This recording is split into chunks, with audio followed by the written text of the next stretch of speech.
In today's video, we'll be analyzing Google Stock. Is it a good time to buy it right before earnings? Let's find out. Before we go into the analysis, I want to say thank you to everyone for your comment. Everyone is really happy with the evolution trade, with the fact that they bought the dip and they are 20% or 25% up. It doesn't really matter. The thing is that job's not finished, right? Like I bought evolution to get a 3, a 4x in a matter of 2-3 years. I'm really happy for everyone that's happy with the trade, but I'm not here to trade. People that are not that happy with me are everyone that saw this video, Joseph Carlson and my dad. My dad was like, Chris, you should have bought Nvidia 2x, Google, it's like 20% up, Amazon, it's like 30% up, TSMC is also like 100% up, so yeah, no one's happy, and everyone is telling me that I would have been better off buying Amazon, buying Nvidia, but then again, the reasoning for buying Google was because it was a great company. It was way under my intrinsic value. We'll see that my intrinsic value is around 300 euros, 400 for Google.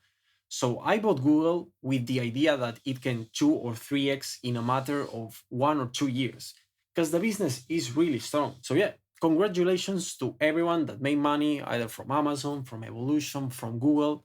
I just want you to be happy. But I'm not a trader. I have conviction. At one point in time, my Google stock was like 50% of my portfolio in terms of cost basis. Right now, it's only 40% of my stock portfolio, but that's because Evolution is performing really good. ADM is also having a great time after the Coca-Cola news, and somehow Alibaba is also up. It's a stock that doesn't follow its fundamentals. It's like inverse Tesla, but whatever. I also bought Alibaba because I felt it can triple in price in a really small period of time. At the end of the day, my goal is to make money. I don't have enough money so that a 20% is meaningful. It won't change at least my life. My conviction was buying Evolution because I thought it was a 3x. Let's stop wasting time and let's go with the Google intrinsic value calculation. The first thing that I want you to see is how high the return on invested capital of Google is. The 5-year average is sitting at 22.15%. Microsoft, on the other hand, it's at 24%. Microsoft, though, it's valued at a 40 P ratio, while Google's P ratio is half of Microsoft's. I'm not saying that this justifies Microsoft a 20-ish return on invested capital. It's not that crazy. NVDA has got a really good return on invested capital. Apple has got an even better return on invested capital. So under no mean I'm saying that Microsoft should be trading at a 40 P ratio. But still, like Google trading at a 21 P ratio with one of the best ROIC that we can get in today's stock market just doesn't make any sense. It's not coherent at all. The revenues are growing. Net income is growing. They even have an investment in SpaceX, which I'm sure Tesla shareholders and Elon Musk fanboys don't know about that. If they knew, Google would be trading at a 100 P ratio, so it's much better that they don't know and they never know. The only problem that I see is that this free cash flow will not grow. For the next 5 years, I do not expect the free cash flow to grow because Google will be investing, will be spending a lot of money on CapEx. So far this year, they've only spent 60 billion, and they've already said that for this fiscal year 2025, they would be spending 75 billion. So there's still a long way to go, and this free cash flow can easily go down. So I'm seeing Google in the same position as Amazon. The difference is that Amazon only has a return of 11% on invested capital, and their P ratio is still the same one as Microsoft. Then again, I'm not saying that this is a justified P ratio. Not at all. Not even due to the AI hype, not even due to cloud. There's no way to justify such a high P ratio unless you're Nvidia. Obviously, Nvidia's makes sense. All I want to say is that Google is a really wonderful business trading at a really fair price. We're not talking about a 15-17 P ratio like it was 2 or 3 months ago. We're not talking about a 30 P ratio. No, we're talking about a 20 P ratio. Fair for a wonderful business. The earnings per share of Google right now are 9.11. I'm projecting a 10% growth which is much lower than their historical averages, and divided by the AAA corporate bonds, we get an intrinsic value per share for Google of $130. If we put the 8-year CAGR, we get the current price at which Google stock is trading right now. As I said before, we do not have a margin of safety. I feel this is the fair value for Google. Let's also take a look at the discounted cash flow. As I've argued before, I do not expect their free cash flow to grow this fast for the next 5 years. I expect it to remain completely flat. Nevertheless, the analysts are obviously paid to estimate a higher price always, all the time for all these stocks. That's why they get paid. And for 2030, they expect 135 billions of free cash flow. Using their current estimates, we get to a fair price for the Google stock of $150 per share. Nevertheless, I expect minimal to no growth whatsoever. Maybe they can get some growth due to inflation, they have great products, and they have an amazing proposition of value with their AI products. I mean, just check this out. This was created with Veo 3, Google's AI video generator, and just look at this. Indiana gonna win, baby! We're in Florida asking people what they put their money on! I'm all in on OKC! Indiana got that dog in them. Will egg prices go up this month? I think we'll hit $20. How many hurricanes do you think we'll have this year? OKC! Indy! OKC! Don't tell me this doesn't look real. It was completely made with AI. In just 2 days. All of this was made in 2 days. Can you imagine how long it would have taken to do in real life? Like actually training the crocodile to perform this well and all these people to perform these unrealistic actions in real life? It would have been impossible. This is straight out of a regular show type of episode, right? So when I see all these offerings, for me, it's really, really difficult to predict that Google will not grow. But still, I do feel like all the money they get, even if they get more money, even if their operating free cash flow keeps growing, I do expect their free cash flow to decrease substantially. Right now, I'm projecting a 5% growth, and this would give us a fair value for Google of $126 per share. If we put a 0%, we can go to $100. If we expect a -5 and then an exponential growth, we still get to $100 per share. Obviously, I understand the risk that everyone's talking about. What if this AI investment, what if this cloud investment don't make enough money? The return on capital investment goes down. I get it. Yeah, the company will generate a lesser amount of cash, so that will decrease the fair value of the stock. All this is a possibility, but the only thing that it's certain that we can actually see is that Google is the same company it was 5 years ago. It has not been disrupted. It won't be disrupted in the way that everyone thinks. And the only question is how much. How much it will grow given the AI investments they are making right now.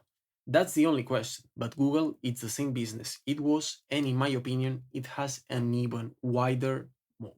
When I compare Google to its peers, Microsoft, Apple, Meta, I don't feel it's an inferior company. I mean, obviously, NVDA right now, it's the best company by far because it's selling the shovels. But if I take out NVIDIA, Google has the same profitability as its peers and the same margins as Apple. Microsoft and Meta, just so everyone remembers, are only software. Apple and Google, they have software and hardware. So obviously their margins are lower. But this under no means that they are inferior. I mean, at the end of the day, Apple has been the most valuable company for years. And if they had done anything AI related, anything that would have given investors hype, it would still be the most valuable company. It has maintained its position without innovation. Just think of this scenario in which Apple had innovated like they used to do. They would have been the first 5 trillion company. I said it in the last video, but I feel like I gotta say it again. Apple and Google have the real moat, have the distribution moat. This is where the future of LLMs is, in owning your own software and in owning your own hardware. And Meta, better said Zuckerberg, has been trying so hard to get the headsets, the Meta glasses to work, But that's the real moat of Facebook, Zuckerberg, which in my opinion, together with Jensen, they are the best CEOs because they are indeed the founders and they keep innovating. The company still maintains the day one vision. We will not be using the dividend discount model. I don't think it's fair. We'll also not be using the dividend yield theory. It's also not a great way to value Google. They are way too early in their dividend journey, but we'll take a look at historical P ratio versus current P ratio. At the current moment in time, Google's trading at a 21 P ratio. The historical average, it's 28. Obviously, I'm not saying this is not a really high P ratio, but still, it's a company that has been growing a lot. It has indeed been slowing down in 2025, but that's why they are spending this huge amount of capex because they think they can grow more in the future. And I think this is great. This is the only way in which you don't have to sell a company to buy the next big thing. Owning Google, owning Amazon, it's like owning an ETF. Their main business, retail for Amazon, search, advertising for Google, but they don't just stop there. They try to search new segments in which they think they can grow, which is the best for investors and shareholders. If they return to the historical mean, their fair price per share would be $250, which is basically the same situation as trading at the same value their peers are trading right now. Moreover, what really gives me this conviction of buying Google and having a margin of safety is the growth of their book value per share. For the past 20 years, it has been growing at a 133% CAGR, while their share price has only appreciated by a 17% CAGR. This model is telling us that the fundamentals of the company are growing in the right direction, while the stock market participants haven't really adjusted yet to the growth of the underlying business of Google stock. Because at the end of the day, we're not buying the stock, we're buying the whole business. Of course, we don't have the money to buy the whole company, that's why we're buying shares, but at the end of the day, we're buying companies, not shares that go up in value and go down. And maybe the easiest way to see this is by looking at a delta of the delta. Right now, I'm projecting only a 10% growth for the next 5 years, a little bit lower than the analysts' projections, and multiplying the future earnings per share by a P ratio of 20, we get a return of 50%. Google would be worth around $300 just by the improvement of their earnings. I'm not expecting any multiple expansion. Nevertheless, Google's ROIC is 22%. Their growth is above 10%. Taking a look, the market should be valuing Google between a 22 and 25 P ratio. If we use a 25 P ratio with the growth Google has been giving us for the past 8 years, we get to a fair price of $500 per share. This is the best scenario that I was thinking for Google, a 3x in a matter of 5 years. But still, I'm a value investor, so I always try to buy these stocks when I'm sure that I will not be losing any money. Let's say that during the next 5 to 10 years, there's 1 or 2 recessions. Google's earnings barely grow, 5% growth rate. With a P ratio of 15, we still get a positive return. With a 10 P ratio, let's imagine that Google just becomes the next Coca-Cola, no one expects it to grow, it's valued at a 10 P ratio. The likely stock price would be $150 per share, which means that even in this scenario, I wouldn't have lost money because I was buying between 140, 150, 160. I have even been buying at 180 because I felt that anything below $200 per share was undervalued for Google stock. So, worst case scenario, I make no money. Best case scenario, I multiply my money by 3. In my opinion, this is the only win-win scenario from all the Magnificent 7 companies. Having said this, I know it's even more possible to still get a 4x with NVDA buying right now than with Google, because most of the returns depend on stock market behavior. And right now, the behavior is telling us that people don't like Google. So the behavior of the stock market participants plays a huge role in which is the most likely scenario, either this or either negative returns. Google has the reputation, has amazing economies of scale. Their capital expenditures are only going to improve their current scale. The government protection, I mean, they have the ongoing lawsuit, the monopolistic legal issues from the DOJ, but in my opinion, they need Google. If the United States want to compete against China,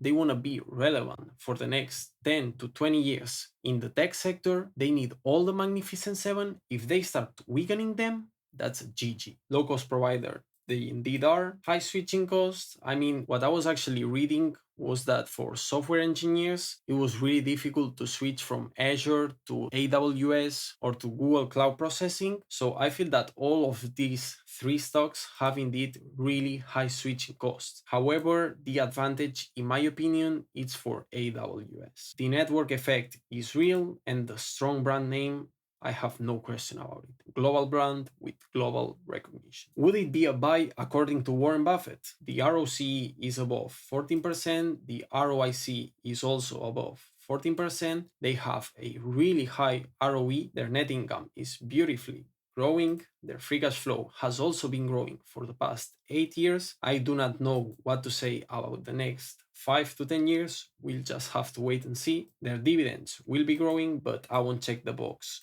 just yet. The free cash flow payout ratio, it's super healthy. Their current free cash flow yield, it's not as high as it was a month ago. We were talking about a 5% free cash flow yield. Right now it's closer to their 5-year average, so we do not check these boxes. Their balance sheet is one of the strongest of them all. I mean, just look at this. 100 billion in cash and only 25 billion in debt. That's an amazing position to be in. And finally, their gross profit is growing much faster than inflation. All in all, the fair value for Google using my own projections, not analysts' projections, my own ones, is $193 per share.